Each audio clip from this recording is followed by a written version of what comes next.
Sunday morning எழுந்து வரும்போதே time 9:30 கிட்ட ஆச்சு. ஸோ பிரேக்ஃபாஸ்ட்டை வந்து ஸ்கிப் பண்ணியாச்சு. டேரெக்டாக வந்து லஞ்சுக்கு போயிடலாம் அப்படின்னு சொல்லிட்டு முடிவு பண்ணியாச்சு.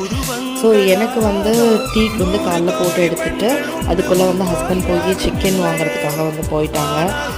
எப்போதுமே நான் ஆன்லைனில் தான் யூஸ்வலாக ஆர்டர் பண்ணுவேன். ஸோ இந்த தடவை பக்கத்தில் இருக்க கடையில் ட்ரை பண்ணலான்னும் போது கம்பேரிட்டிவ்லி கொஞ்சம் ஃப்ரெஷ்ஷாகவே கிடச்ச மாதிரி இருந்தது. அண்டு பீஸுமே வந்து கொஞ்சம் நிறையா தான் இருந்த மாதிரி எனக்கு வந்து ஃபீல் ஆச்சு. ஸோ இதை வச்சு காட்டு வறுவல் கொஞ்சம் ஸ்டைல் டிஃப்ரெண்ட்டாக பண்ணலாம் அப்படின்னு சொல்லிட்டு எண்ணெயில் வந்து கொஞ்சமாக சோம்பு, பெரிய வெங்காயம், அதுக்கப்புறம் விதை எடுத்துகிட்ட காஞ்ச மிளகாய், அதுக்கப்புறம் கொஞ்சம் இஞ்சி பூண்டு பேஸ்ட் இது எல்லாமே சேர்த்து உப்பு போட்டு நல்லாவே வந்து வதக்கிக்கிட்டேன். இதில் வந்து யூஸ்வலாக இதில் பொடியெல்லாம் எதுவுமே போட மாட்டாங்க. ஆனால் நான் வந்து சிக்கன் போட்டுட்டு இதில் வந்து கொஞ்சமாக மஞ்சத்தூள், மிளகாத்தூள், மல்லித்தூள் வந்து நான் ஆட் பண்ணிக்கிட்டேன்.